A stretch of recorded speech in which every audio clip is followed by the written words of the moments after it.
Нейтрино – это такая частица, которая взаимодействует очень слабо, поэтому для того, чтобы ее зарегистрировать, приходится обычно строить очень большие детекторы. Когда мы говорим про нейтрино, летящие из космоса, то они, кроме того, что по-прежнему слабо взаимодействуют, их еще и очень мало. Это еще дополнительный фактор, который требует какой-то компенсации. Поэтому детекторы, которые регистрируют космические нейтрино, они поистине колоссальны. Это уже кубические километры, в которых уже не тысячи тонн, а миллиарды тонн вещества.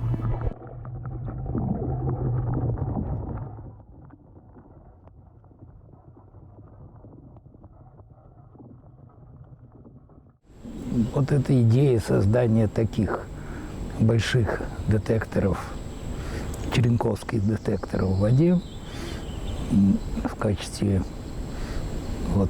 нейтринных телескопов, она была впервые как-то высказана Марковым на Рочестерской конференции в 1960 году.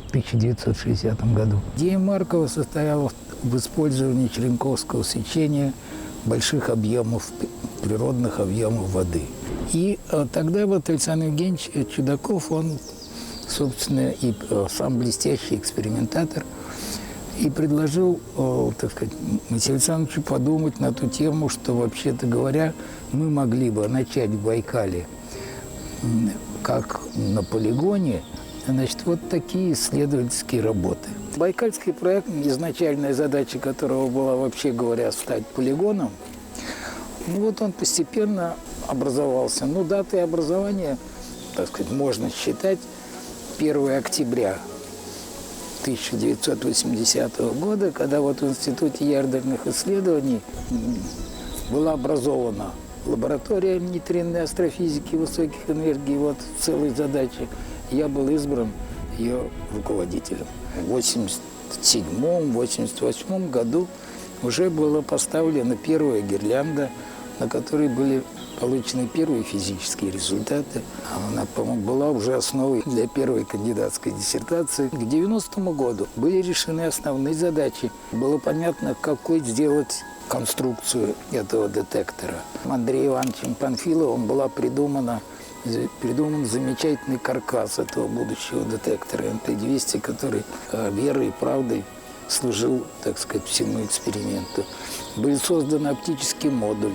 То есть к 90-му году это уже все пошло в стадии, так сказать, потоков. И в 93-м, 94-м, 95-м вот все-таки в стране еще работало производство, мы сами стеклянные модули делали, и все кабельное хозяйство всегда было наше, и электроника была наша, ну, то есть западного ничего не было. Ну и вот в 94-м году был зарегистрированы первые нейтрино, вообще первые подводные нейтрино.